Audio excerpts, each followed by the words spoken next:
Pemirsa, ratusan massa menggelar aksi unjuk rasa di depan kantor Pengadilan Negeri Nrekang, Kabupaten Nrekang, Sulawesi Selatan. Massa menuntut pencopotan Kepala Pengadilan Negeri Nrekang yang dinilai tidak objektif dalam memutuskan gugurnya proses pra-peradilan pada perkara Basnas Nrekang, Senin 22 Desember 2025.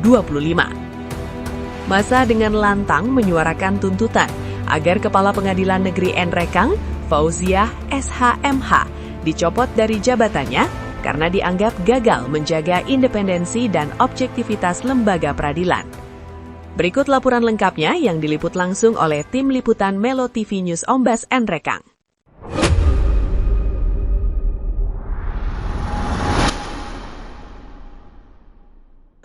Keputusan menggugurkan pra-peradilan dinilai tidak berdasar, inkonstitusional, dan bertentangan dengan prinsip due process of law. Kondisi ini memicu kemarahan massa yang menilai proses hukum telah dipatahkan secara sepihak, tanpa argumentasi hukum yang sah dan transparan. Dalam orasinya, Furqon menegaskan bahwa pra-peradilan adalah instrumen hukum yang wajib dihormati, bukan formalitas yang bisa dihapus begitu saja.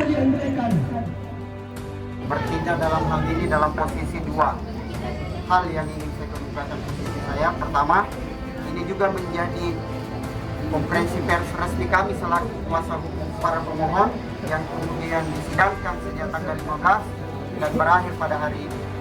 Pertama, kami ingin menyampaikan kronologis segala kejadian dalam proses pra-peradilan.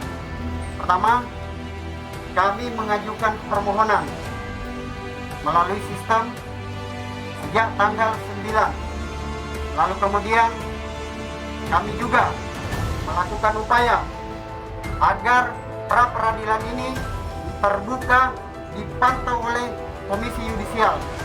Tanggal 12 kami mengajukan surat kepada KY untuk kemudian memantau jalannya proses pra-peradilan yang kemudian putus pada hari ini.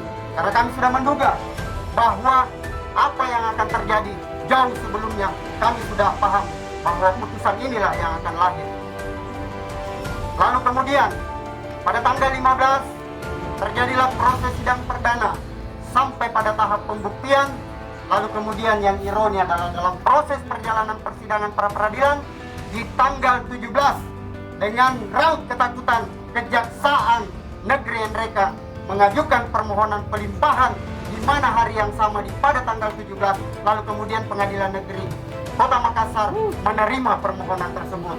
Maka dari itu sangat kuat indikasi bahwa berdasarkan fakta-fakta yang terjadi dalam proses persidangan, di mana kami telah menghadirkan beberapa ahli yang kemudian pihak kejaksaan dalam hal ini termohon tidak sama sekali mampu membantah segala dalil yang disampaikan oleh para ahli yang kemudian kami ajukan.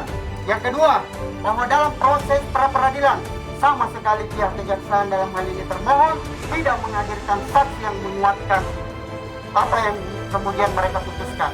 Nah, untuk itu dalam hal ini secara resmi kami tegaskan bahwa apa yang dilakukan praktek peradilan hari ini kami akan bawa sampai ke Komisi 3 sebagai kuasa hukum para pemohon. Pertama, agar publik mengetahui apa yang sesungguhnya terjadi. Terkuat beberapa fakta bahwa ternyata dana umat bukanlah dana negara yang kemudian mau dipaksakan menjadi dana negara. Yang kedua, bahwa dari sisi kewenangan sangat jelas telah dipaparkan oleh saksi ahli yang kemudian menegaskan secara terang dalam keahliannya bahwa kewenangan lembaga sekaitan mengaudit dana Basnas itu bukan kewenangan inspektorat, kecuali bahwa dana itu adalah dana hibah yang diberikan oleh pemerintah daerah, maka inspektorat berwenang untuk kemudian mengaudit. Di luar daripada itu bukan kewenangan, dan inilah kutipan daripada para saksi ahli yang kemudian kami hadirkan. Dan ingat bahwa ini juga pernyataan resmi kami bahwa apa yang dilakukan oleh pengadilan hari ini, hakim tunggal dan seluruh pimpinan yang ada di Pengadilan Negeri Nrekang, kami akan laporkan ke Komisi Yudisial dan kami akan bawa bahwa praktek-praktek peradilan yang hari ini dikebiri oleh sistem yang tidak masuk akal. Bayangkan Pak, kami perlu informasikan bahwa putusan MK sangat jelas menyatakan bahwa dimulainya persidangan itu lalu kemudian bisa menggugurkan proses pra-peradilan. Daftar yang kemudian kami terima nanti di tanggal 24 dimulai persidangan. Ketika mengacu pada putusan MK, harusnya pra-peradilan ini gugur pada saat sidang telah dimulai. Itu bahasa putusan Mahkamah Konstitusi. Namun ternyata apa yang digunakan? SEMA yang kemudian menyatakan seketika didaftarkan lalu kemudian diterima oleh pengadilan, maka itulah menjadi rujukannya. Pertanyaan kemudian yang sangat ironi, apakah putusan MK jauh lebih rendah daripada SEMA yang mereka agung-agungkan? Betul. Ini semua data yang kemudian kami sampaikan. Alhamdulillah, mewakili kuasa hukum dan pemohon, hari ini kami juga perlu menyampaikan terima kasih banyak kepada masyarakat Enrekang yang sampai hari ini mau mengikuti proses pra-peradilan ini yang kemudian terkuak berbagai fakta. Maka dengan itu pula kami meminta untuk menyampaikan kepada masyarakat bahwa fakta yang terjadi seperti inilah adanya.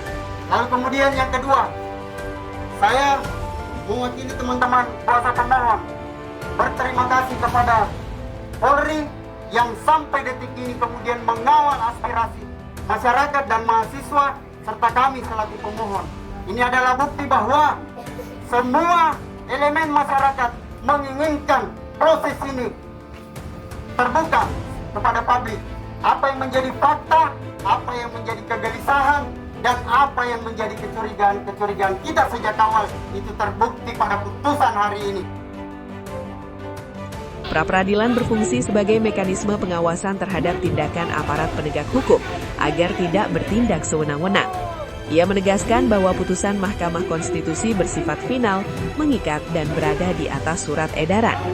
Sementara itu, surat edaran Mahkamah Agung hanyalah pedoman administratif internal yang tidak memiliki kekuatan untuk meniadakan hak konstitusional warga negara. Presiden Mahasiswa Uni Enrekang dengan tegas menyatakan bahwa putusan Mahkamah Konstitusi tidak dapat dikalahkan oleh surat edaran Mahkamah Agung. Ia menegaskan bahwa tujuan pra-peradilan adalah menguji keabsahan penetapan tersangka, mencegah penyalahgunaan wewenang, serta menjamin perlindungan hak asasi manusia dalam proses hukum.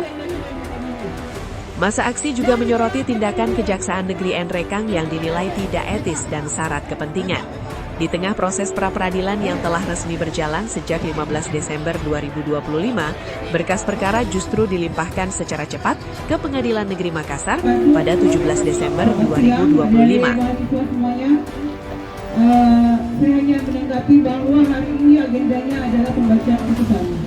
Silakan ikuti persidangannya, dengarkan apa yang menjadi pertimbangan dari Hakim Prapit, dan apapun putusan dari Hakim, apapun yang menjadi putusan dari Hakim, tolong semua pihak untuk menghargai, ya. Itu saja yang akan saya sampaikan. Berdasarkan data resmi Sistem Informasi Penelusuran Perkara atau SIPP, pelimpahan tersebut dilakukan pada hari yang sama, yang secara nyata mengabaikan proses pra-peradilan yang masih berlangsung di Pengadilan Negeri Enrekang. Masa menilai langkah ini sebagai upaya terstruktur dan sistematis untuk menghindari pengujian hukum, sekaligus mencederai asas fair trial dan supremasi hukum. Selain itu, masa juga menegaskan bahwa zakat bukan merupakan keuangan negara, serta menyebut audit inspektorat yang dijadikan dasar perkara cacat hukum, sebagaimana ditegaskan oleh keterangan ahli. Dengan nada tegas, masa menyatakan tidak akan berhenti melakukan aksi hingga Kepala Kejaksaan Negeri Enrekang dan Kepala Pengadilan Negeri Enrekang bertanggung jawab dan dicopot dari jabatannya. Pemirsa, peristiwa ini menjadi peringatan keras terhadap integritas lembaga penegak hukum dan independensi peradilan di Kabupaten Enrekang. Tuntutan massa menegaskan bahwa hukum tidak boleh dikalahkan oleh kepentingan dan keadilan tidak boleh dinegosiasikan. Melo TV News akan terus mengawal, mengawasi, dan menyampaikan fakta secara objektif dan berimbang. Dari Enrekang, Sulawesi Selatan, Tim Liputan Ombas Enrekang melaporkan untuk Melo TV News.